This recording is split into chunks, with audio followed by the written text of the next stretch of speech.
Olá, sejam bem-vindos. Você está no programa A Ponte. Eu sou Cícero Filho, tenho comigo aqui na bancada o jornalista João Mozinho. O nosso convidado de hoje é o cientista político e doutorando em Ciências Políticas pela UNB, Leonardo Rodrigues. O nosso entrevistado do dia é o deputado estadual Bruno Toledo. Deputado, seja bem-vindo. Muito obrigado, Cícero, João, Leonardo. Obrigado. Um grande prazer estar aqui e obrigado pela oportunidade. Deputado, um tema que tem mexido muito com o estado de Alagoas, como o senhor tem visto esse imbróglio da eleição indireta para governador de Alagoas, que até agora não aconteceu? Bom, é importante esclarecer para todos os telespectadores que não se trata de uma questão, de um litígio de se fazer ou não a eleição indireta, até porque isso é uma determinação que diz a nossa Constituição.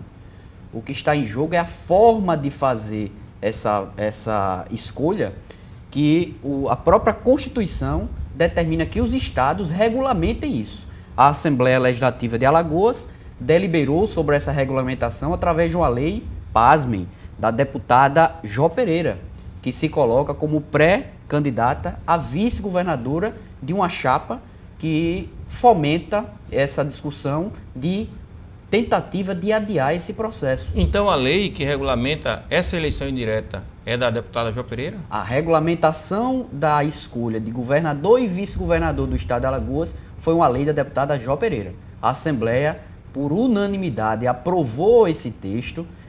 O edital foi lançado logo no início da precariedade do governo de transição do presidente do Tribunal de Justiça, e a oposição, numa clara tentativa de procrastinar, de adiar o pleito, deixa para entrar com a demanda judicial na véspera da eleição. Se a tentativa fosse de fato melhorar essa regulamentação, por que não fizeram no momento que foi aprovada a lei? Por que não fizeram no momento que o edital foi publicado? Então, está muito claro que trata-se de uma litigância de má-fé, que quem sofre verdadeiramente é o povo de Alagoas. Então, um dos pontos que é alegado, né, para a não realização da eleição indireta é a questão do voto aberto, deputado. Esse ponto estava previsto nessa regulamentação da deputada Jó Pereira? A deputada Jó Pereira colocou em seu texto que o voto teria que ser aberto e que a votação seria em separado, do vice-governador no primeiro momento e logo, consequentemente, para governador. A Assembleia entendeu que, desta forma, primeiro, se iria se prestigiar a transparência. O cidadão tem direito de saber como seu representante se comporta num momento tão decisivo para o Estado como esse, e também dando mais pluralidade à discussão, amplitude. Por exemplo, Cícero, se eu não encontrasse alguém que quisesse formar uma chapa comigo, eu teria meu direito assegurado de candidatar para apenas uma das vagas. Então isso é legítimo, isso dá mais oportunidade das pessoas se candidatarem. E são esses dois pontos que estão sendo alvo de demanda judicial, mas vamos aqui deixar claro que não é isso que o interlocutor deste grupo político quer transmitir para a sociedade. Quem é este interlocutor? O interlocutor, a mando do presidente da Câmara, é o senador Rodrigo Cunha.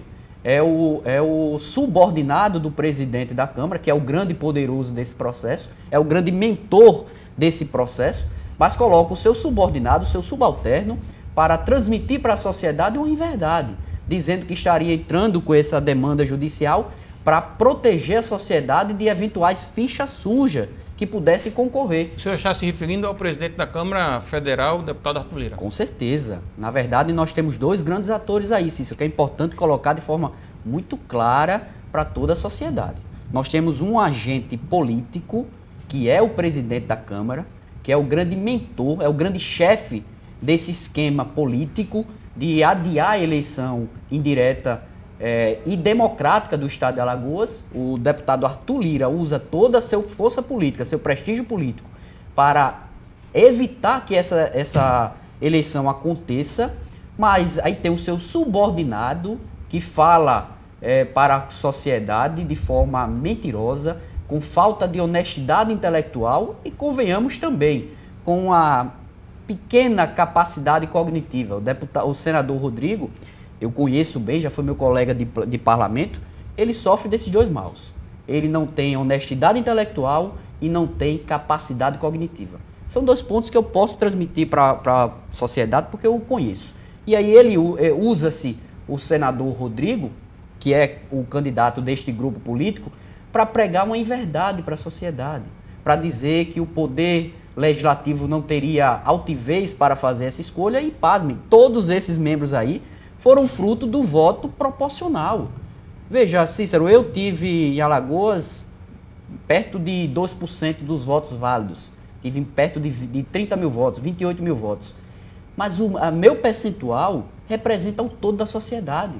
Quando você junta os 27 parlamentares ali, dá mais de 70% de representatividade popular. Essas pessoas que são frutos de um voto proporcional, que dá voz à minoria, que dá vez a pensamentos plurais, agora estão dizendo que a Casa do Povo não é legítimo para fazer uma escolha constitucional.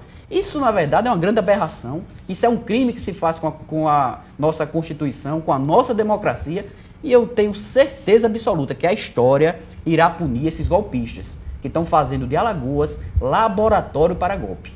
Eu confesso, deputado, que não sabia que esse projeto de regulamentação era da deputada Jó Pereira. E assim, acho estranho porque é justamente o grupo que ela pertence que está questionando, né? O voto aberto e o voto em separado, né? Pois é. Eu confesso que eu fiquei sem entender. Na verdade, o que me parece agora é que é uma coisa já orquestrada do passado, sabe, João? A deputada Jó propôs, eles já sabiam os pontos que poderiam questionar, esperaram perto do pleito e já foram num ponto ali, digamos, sensível, que pudesse ter discussão ao menos. As pessoas, eles não têm sequer a capacidade, a moral de dizer para a sociedade que estão querendo que o voto seja secreto. Então, na sua opinião, é um esquema que foi premeditado? Eu não tenho dúvida nenhuma. Eu não tenho dúvida alguma. Premeditado desde a origem, desde a proposta do projeto de lei, que foi apreciado na Assembleia, que foi votado por unanimidade, por todos os parlamentares, inclusive a deputada Jó Pereira, e todos os neo-oposicionistas, aquelas pessoas que estavam governando com o MDB, e agora na reta final, faltando 7, 8 meses para o pleito, se colocam agora como oposicionistas. Então são pessoas que são oportunistas por natureza, amigos do poder, e estão enxergando a possibilidade, a oportunidade aí de golpear o estado de Alagoas e fazer como aquele, todo mundo sabe, aquele menino mimado, a criancinha mimada que é o dono da bola, que quando vai perder o jogo para os coleguinhas, ele pega a bola e leva para casa. É isso que a oposição está fazendo. Vamos ver. Deputado Bruno, na prática, o Arthur Lira tem interferência no Poder Judiciário alagoano e nacional? Bom, eu preciso ser justo também. O poder Judiciário alagoano não entrou nesse conchavo eleitoreiro do deputado Arthur Lira. No momento que se conseguiu aquela liminar de primeiro grau, pasmem, alagoanos, nosso processo democrático, nosso poder executivo está sendo governado por decisão de um juiz de primeiro grau. É a decisão que está valendo, pelo menos a liminar que está valendo, que suspendendo a eleição. Então, Juiz Esther Manso. A juíza Esther Manso proferiu uma decisão e o Poder Judiciário corrigiu. O Tribunal de Justiça de Alagoas corrigiu, deu feito a ordem, não permitiu que isso se concretizasse. E aí eles recorreram para o STJ, que também não entrou nesse conchavo do deputado Arthur Lira, que é o grande mentor, que é o grande chefe desse grupo, é o patrono dessa embaixada. E aí cai no Supremo Tribunal Federal, que o deputado Arthur usa toda a sua influência. Eu não sei até que ponto esse jogo acontece, o que é que ele diz lá no Supremo para evitar que isso seja julgado, consegue uma liminar. A decisão de Alagoas, a eleição de Alagoas está sob uma liminar. Não tem decisão dizendo que está errado. Na verdade, o que a Assembleia quer é que o Supremo diga como é que tem que ser feito. Então, na prática, ele tem interferência no Supremo? Sem dúvida nenhuma, o deputado Arthur usa de sua influência, usa da presidência da Câmara Federal para evitar que a eleição democrática de Alagoas aconteça. Isso é muito grave. Eu quero alertar aqui para todas as instituições. Mesmo que para isso o Estado seja prejudicado, a população. O jogo do poder para essas pessoas está acima dos interesses coletivos, Cícero. Não estão preocupados se o hospital vai deixar de funcionar. Não estão preocupados se vai faltar salário para o policial, para o professor. Não estão preocupados com a precariedade. Estão preocupados estão com medo da eleição de outubro, não estão querendo que o governador eleito tenha tempo de mostrar sua capacidade de gestão para que eles ganhem no WO, no tapetão. Eles estão com medo das urnas. Não tem voto agora, não muda a eleição da Assembleia, pode botar secreto, pode botar aberto, pode botar em chapa, pode botar em separado, pode botar do jeito que for. A Assembleia está madura e está pronta para votar. Nós queremos a regra. E tem uma semana que o deputado Arthur não deixa que a regra seja colocada. Essa é a verdade. Então, a regra que for, eles não têm voto agora e estão com medo de outubro. Na verdade, o interesse maior aí é o poder pelo poder. Leonardo, por favor. Deputado, você está no seu segundo mandato como deputado estadual. Em 2014 você entrou pelo PROS, né? Desculpa, pelo PSDB, em 2018 pelo PROS. Isso. Você ensaiou uma entrada no Democratas recentemente. Hoje você está no MDB. Essa mudança de partido, essa dança das cadeiras, ela é uma dança, ou melhor, ela é uma mudança estratégica ou ideológica, né? E tendo em vista que a gente vai ter eleições agora recentemente, você pretende concorrer ao cargo de deputado estadual novamente? Leonardo, eu ingressei na política pelo PSDB, fui candidato pelo PSDB, obtive quase 44 mil votos no meu primeiro mandato. E tive a oportunidade, apresentada pelo Diretório Nacional, de presidir o PROS em Alagoas. Então, em comum acordo com os integrantes daquele momento do PSDB, que não são os mesmos atuais, naquele momento, o ex-senador, o ex-governador Theo Vilela, o ex-prefeito Rui Palmeira, eram as pessoas que comandavam o PSDB. Em comum acordo com esse grupo, eu fui presidir o PROS. Estava como presidente no momento da minha reeleição. E depois da eleição, nós tivemos um convite do presidente da Assembleia, deputado Marcelo Vito, para levarmos um grupo para a União Brasil, que seria a junção que aconteceu, a fusão do Democrata com o PSL. Fizemos a migração para o Democrata já na iminência deste grupo político comandar o União Brasil. O problema é que o todo-poderoso deputado Arthur Lira, que na verdade não gosta de fazer aliados, gosta de fazer subservientes, não permitiu que esse grupo avançasse. Ele tomou o partido desse grupo.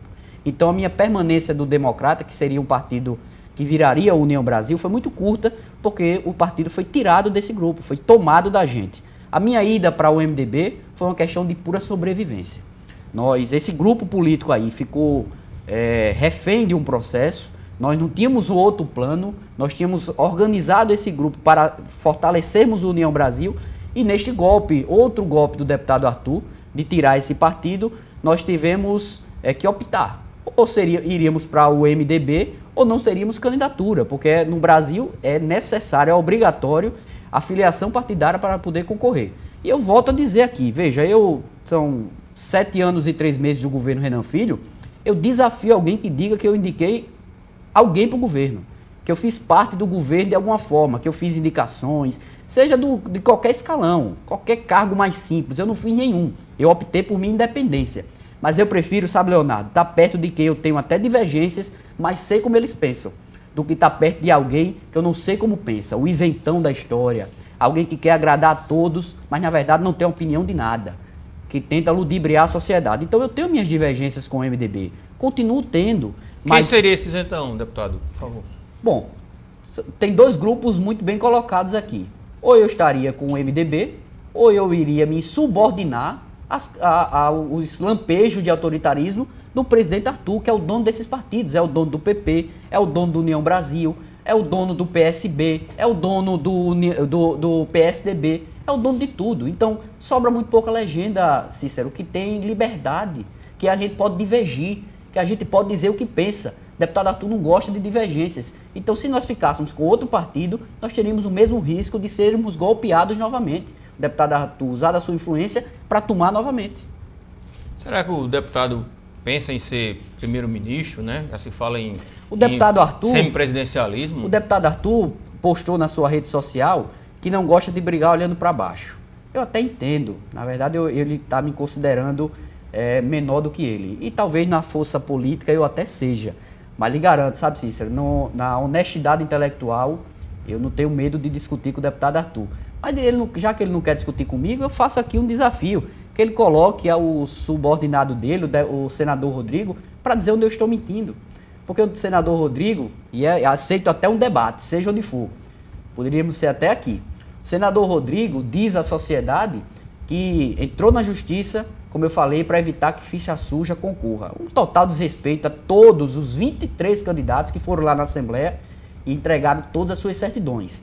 O senador que não tem coragem de dizer o medo que ele tem da eleição é o senador que está sendo preparado para ser o menino de recado do presidente da Câmara. Esse pessoal, são essas pessoas que não gostam da democracia, apesar de terem as suas rendas fruto da democracia, são essas pessoas que querem tumultuar o processo. Então, na sua opinião, o senador Rodrigo Cunha é menino de recado do presidente da Câmara, Arthur Lira? O senador Rodrigo é totalmente submisso ao presidente Arthur.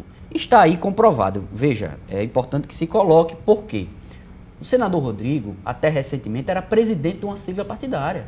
Ele era presidente do PSDB.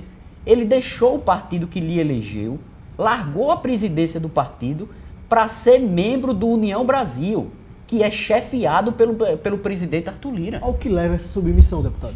Veja, o senador Rodrigo não tem nenhuma articulação política. É alguém inexistente na capacidade de aglutinar. E aí ele vem pegar bigu nessa força política do deputado Arthur. Que, convenhamos, apesar dessas minhas observações, eu preciso reconhecer, ele no cenário político é um gigante.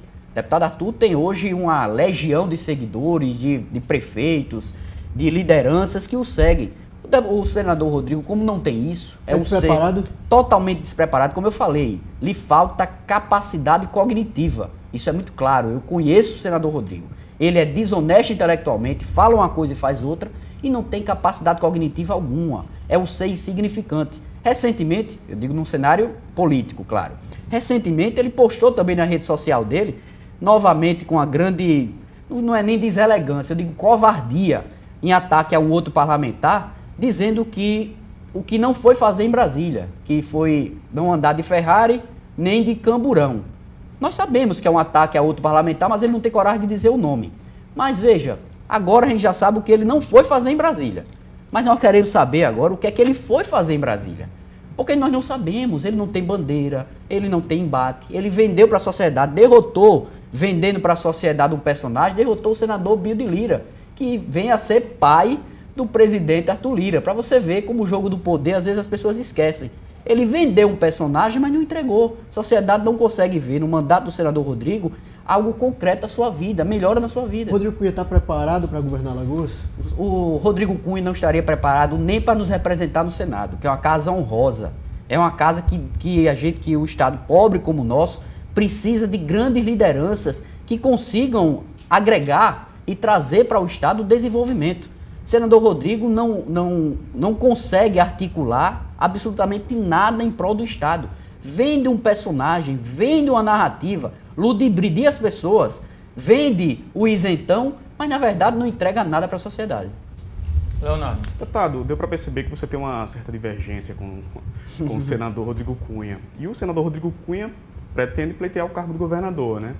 Portanto, eu não preciso nem falar que você não irá apoiar o senador Rodrigo Cunha, né? Primeiro, qual o seu candidato a governo do Estado? Você já tem uma candidatura definida que você vai apoiar? Outra coisa, o MDB, através do senador Renan Calheiros e do ex-governador Renan Filho, é do PMDB, o mesmo partido que o seu. Eles estão apoiando a presidência do Luiz Inácio Lula da Silva, né? Você tem dois polos hoje, Jair Bolsonaro e Lula, né, que são os dois candidatos com mais chance de vencer a eleição, já que a terceira via não decola, né? Então, qual a sua posição nessas duas questões?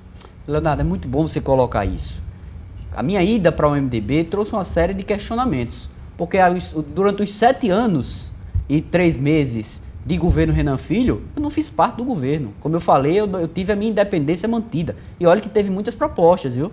Me propuseram várias coisas para eu fazer parte do governo. Eu optei por manter a minha independência. Alguns neo-oposicionistas, a exemplo da deputada Jó Pereira, se coloca na televisão dizendo que foi contra, que é contra, continua contra a utilização de recursos do FECOEP para outra finalidade, senão o combate à pobreza. Ela mente para a sociedade, porque eu estive no FECOEP, fui tirado dele, porque eu votava contra a destinação do FECOEP para outras fontes, senão o combate direto à pobreza extrema. A deputada foi a favor da construção dos hospitais com recursos do FECOEP, Eu não sou contra a construção do hospital, mas com recurso do FECOEP, eu fui contra e continuo contra. Mas veja, na minha ida para o MDB, eu preciso fazer uma análise geral, preciso ser coerente. Nós precisamos entender o Estado antes e depois. Eu tenho as minhas divergências com o ex-governador Renan Filho, tenho as minhas divergências com o senador Renan, com posicionamentos deles, inclusive para o cenário nacional, porém eu preciso ser justo e dizer que o Estado avançou muito.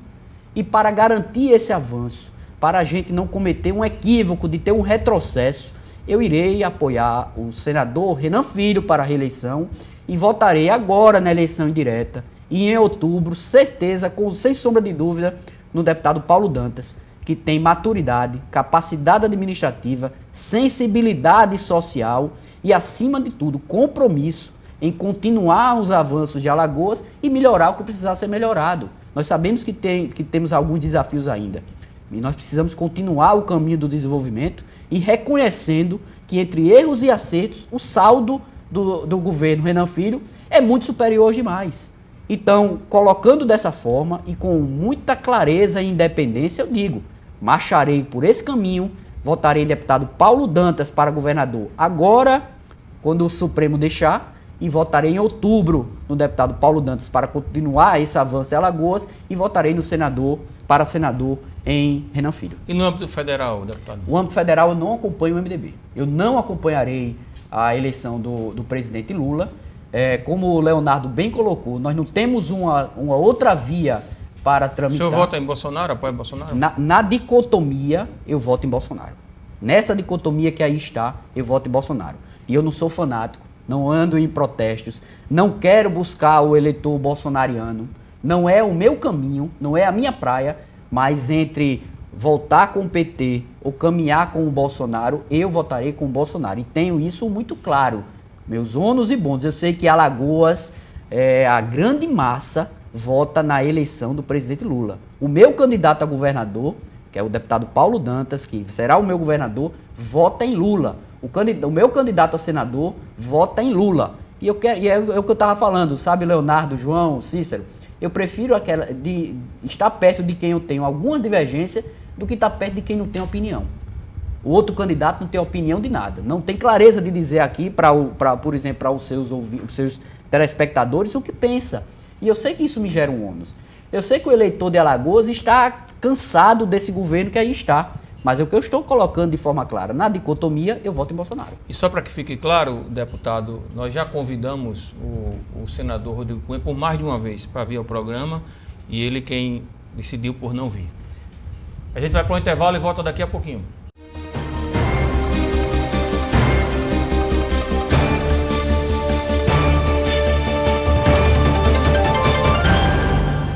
Somos mais de 3 milhões de alagoanos pensando e construindo opiniões com base nas informações que não param de chegar. Hoje são bilhões de mensagens e notícias que nem sempre trazem a verdade. A Folha de Alagoas traz jornalismo de verdade, tem compromisso com a apuração dos fatos e lançou novas ferramentas. Além do portal folhadealagoas.com.br e do semanário impresso, agora você também conta com a versão digital do jornal e tem tudo disponível através de um app. Baixe o app Folha de Alagoas na Play Store e tenha segurança dos fatos. Em tempos de fake, valorize a verdade. Assine Folha de Alagoas.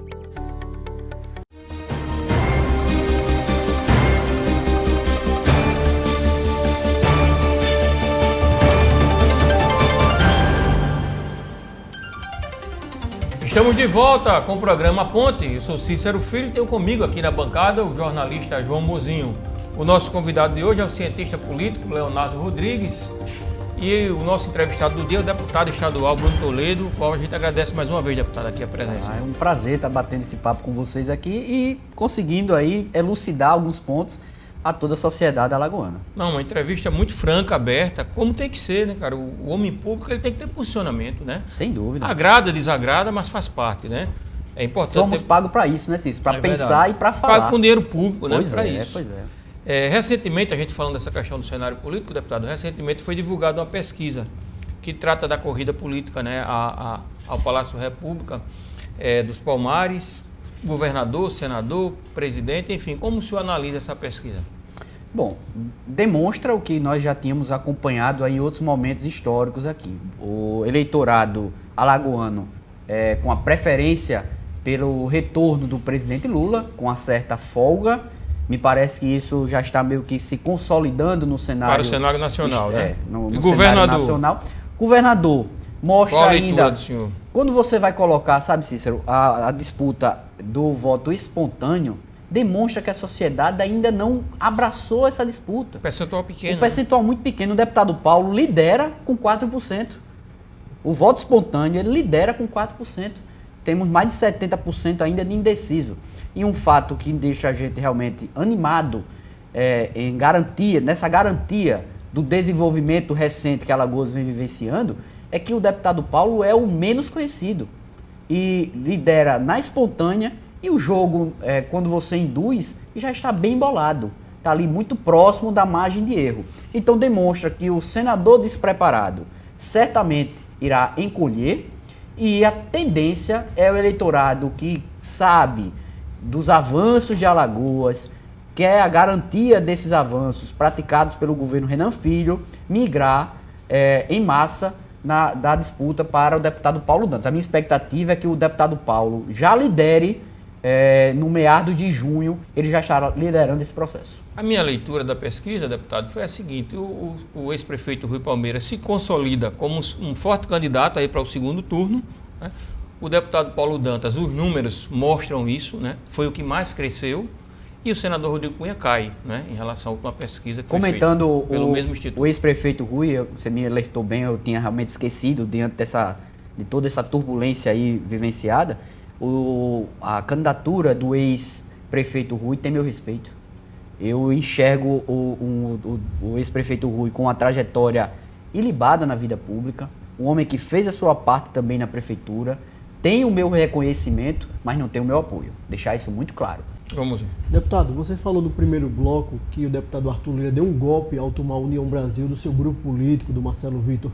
Hoje, existe uma movimentação em Brasília para que o Arthur Lira faça essa mesma movimentação em relação ao PSD, partido do Rui Palmeira, já que ele já se consolida aí no cenário eleitoral. Como é que você vê isso daí? Você acredita que o Arthur Lira pode também conseguir tomar o PSD de Rui Palmeira? Olha, João, alguém que consegue paralisar uma eleição prevista na Constituição, na verdade determinada pela Constituição, eu não posso menosprezar mais nada desse cidadão. Alguém que joga marginal à lei, à margem da lei, pode tudo, faz tudo e acha que a consequência é nada. Então, isso é possível. Nós já temos essa informação mesmo, que ele tem trabalhado incansavelmente para tirar o PSD do comando local do ex-prefeito Rui Palmeira. Eu espero que não, porque eu prefiro até a boa disputa do que a deslealdade. Apesar de achar o ex-prefeito Rui um candidato extremamente perigoso para vencer o meu, eu prefiro que ele dispute. Se for para ganhar ou para perder, que a gente ganhe ou perca nas regras estabelecidas, na lei, nas 4 linhas. Vou trabalhar à margem disso, como eu falei, é uma estratégia marginal e não merece o nosso respeito. Deputado, eu vou tocar num ponto sobre questões sociais. Eu vi que você postou na sua rede social uma discussão que estava acontecendo na Assembleia sobre ações afirmativas. Nessa fala, você me corrija se eu estiver errado ou sair um pouco do ponto que você levantou, você falou que não apoiava as cotas raciais, mas sim cotas por critério de vulnerabilidade social. Sim. Correto? E chegou a falar que havia um equívoco, né, nessa afirmação de você atribuir cotas por critério racial, né? Ou seja, agora, no entanto, a população negra no Brasil, especialmente em Alagoas, é a população que enfrenta a maior discrepância de renda e desemprego. E vale lembrar também que aqui em Alagoas a gente teve o Zumbi dos Palmares, né, que foi o maior refúgio do movimento negro do país. E mais um ponto, né, é que a população que foi subjugada, né, pela escravidão foi a população preta, não a população pobre da Europa, por exemplo, né? Uhum. Então, essa população está à margem da sociedade em todos os quesitos, não é representada nem na Assembleia, nem na Câmara dos Deputados e nem na Câmara de Vereadores. essa não seria uma forma de melhorar a representatividade dessa população, ao invés de impor entraves à questão? Na minha análise, Leonardo, hora nenhuma eu pretendo que a gente crie entraves para o acesso a cotas sociais, ao amparo do Estado para combater essa vulnerabilidade social. Eu só não acho justo que o critério seja cor, etnia, gênero, opção sexual. Eu não acho que isso é nenhum demérito para o cidadão. Eu não me acho superior no aspecto intelectual ou qualquer outro que seja a alguém que tem uma cor diferente da minha ou tem uma orientação sexual diferente da minha. Eu não posso. E olha, que preconceito é crime e precisa ser combatido no Brasil. Brasil, isso é uma tipificação criminosa. Eu não estou aqui pregando que a gente tenha essa liberalidade para quem comete esses crimes. Mas eu acho muito mais justo, muito mais equilibrado que a gente não também descriminalize, na verdade, criminalize, coloque rótulo a alguém que tenha vulnerabilidade social, mas que não tenha a cor negra, por exemplo. Mas essa população é a população que está justamente vulnerável socialmente, né? Em contrapartida da população branca. A maior taxa de desemprego entre os jovens, por exemplo, em Alagoas, é da população negra. Se você compara o salário dos brancos e pretos, a população branca recebe muito mais do que a população preta. Eles estão em posição superior, tanto no emprego quanto na escolaridade. Ou seja, não é um critério puramente ideológico, né? Mas é um critério de garantir acessibilidade a essa população para que eles possam concorrer em pé de igualdade com a população que não é criminalizada e nem marginalizada. Todo cidadão que tem a sua vulnerabilidade social, financeira, compreendida, merece ter o Estado como seu interventor e dando amparo para que ele tenha essa ascensão. O que eu sou contra é que tenha essa rotulação. Até porque nós temos figuras também de cor negra, opção sexual diferente do que se coloca como maioria. Tem pessoas que têm isso e têm grande sucesso, que são cases de sucesso. São raros, né? É verdade. Então, para qualquer exemplo, mesmo que se for raro o cidadão branco ser pobre, mas que o Estado possa fazer esse amparo também. E se a maioria for negra, que o Estado continue fazendo essa política pública, eu acho justo.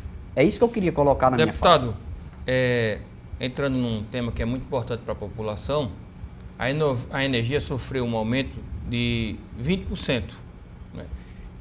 Os serviços prestados pela BRK Equatorial aqui em Alagoas têm sido muito questionados e não é para menos. Tem sido serviços muito ruins para a população.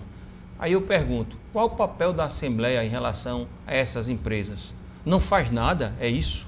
Olha, Cícero, eu prefiro muito mais que a gente agora possa combater o que estiver errado nessas empresas do que o modelo passado, que era o Estado brincando de fiscalizar o Estado.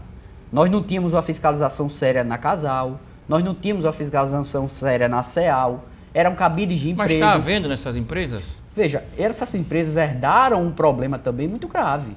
Um problema de sucateamento, de aparelhamento. Pessoas que não tinham capacidade técnica e estavam ali apadrinhados politicamente, fazendo bobagens. Eu dei um exemplo ali, tem uma rua, Soldado Eduardo dos Santos, indo da Jatiuca para o Santo Eduardo, que na gestão da Casal, eram de 3 em 3 meses, a rua quebrava, fechava, os comerciantes ali estavam sendo prejudicados, porque eles não consertavam um serviço mal feito. Mas isso tem acontecido muito com a BRK também. A BRK... Deputado, se eu for na parte alta da cidade, ali no Tabuleiro Novo, Santa Lúcia, constantemente as ruas são quebradas, são esburacadas, falta d'água. A gente sofreu ali naquela parte alta semanas sem ter água. Foi uma situação realmente de sofrimento, isso foi muito noticiado pela imprensa. Inclusive a BRK chegou, um fornecedor dela, a fornecer água poluída. Ou seja, mudança se espera que para melhor, né? Sem dúvida. Em contrapartida, você começa a pagar mais, né? Você tem a má prestação de serviço e começa a pagar mais. A Equatorial, que está há mais tempo, Ninguém esperava. Você tira da Eletrobras e coloca para a Equatorial para estar prestando o serviço que tem prestado. O senhor avalia que é um bom serviço que essas empresas têm prestado? Não, de maneira nenhuma. Não avalio que seja bom.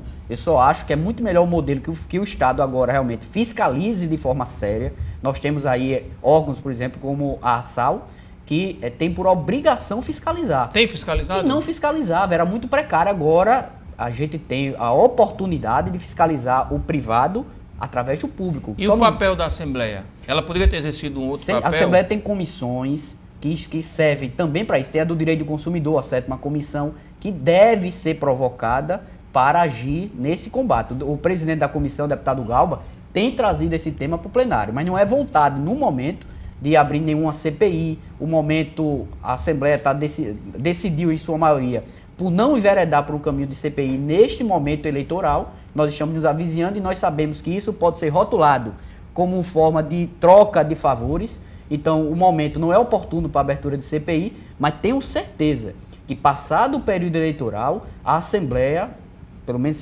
se a vontade do povo for permanecer majoritariamente a Assembleia que aí está, esse pensamento da Assembleia atual é de fiscalizar com mais veemência ainda esses serviços públicos, visto que não é mais o Estado fiscalizando o Estado. A gente questiona, deputado, porque, por exemplo, a gente sabe do drama que a população maceiense e alagoana vive em relação ao caso do Pinheiro, o afundamento, né, ali daqueles bairros por conta da Braskem. E a Assembleia, por exemplo, não fez nenhuma CPI contra a Braskem, né, mesmo sem ser período eleitoral, né? Então, assim, eu até entendo que o momento não seja o mais oportuno nesse momento. Mas também, quando podia ter feito, a Assembleia silenciou, né? E milhares de famílias sofrendo, ali, verdade, mais de 60 mil pessoas. A gente sentiu, eu pelo menos senti muita ausência do poder público, né? Porque são famílias vivendo no drama. Eu imagino que é você chegar na sua propriedade e não tê-la mais, não existir mais. Pagar sua história de vida, isso onde você foi criado, onde você viveu. Só sabe isso quem está passando. Ainda sobre o tema fiscalização, deputado, a gente tem observado o drama dos trabalhadores do Hospital Veredas, sem receber seus salários, uma série de atrasos, isso decorre de muito tempo. E a gente vê que esse hospital tem recebido verbas estaduais, verbas de emendas parlamentares. A Assembleia tem fiscalizado o Hospital Veredas? Olha, eu não tenho conhecimento da causa do Hospital Veredas, eu lhe confesso que não faço parte da Comissão de Saúde, não tenho monitorado essa situação, além da imprensa que o que coloca. Eu tenho acompanhado, me parece até que você também tem ajudado nessa elucidação de alguns problemas através da sua expertise jornalística, mas eu não tenho conhecimento dos fatos aqui, não posso comentar a fundo, porque confesso que não tenho conhecimento de que pé está esses problemas vivenciados no aspecto administrativo do Hospital Veredas. O que eu sei é que ele é referência SUS para algumas coisas, sim. O Estado faz repasse de recursos, sim. A União faz muitos repasses de recursos também para o Veredas.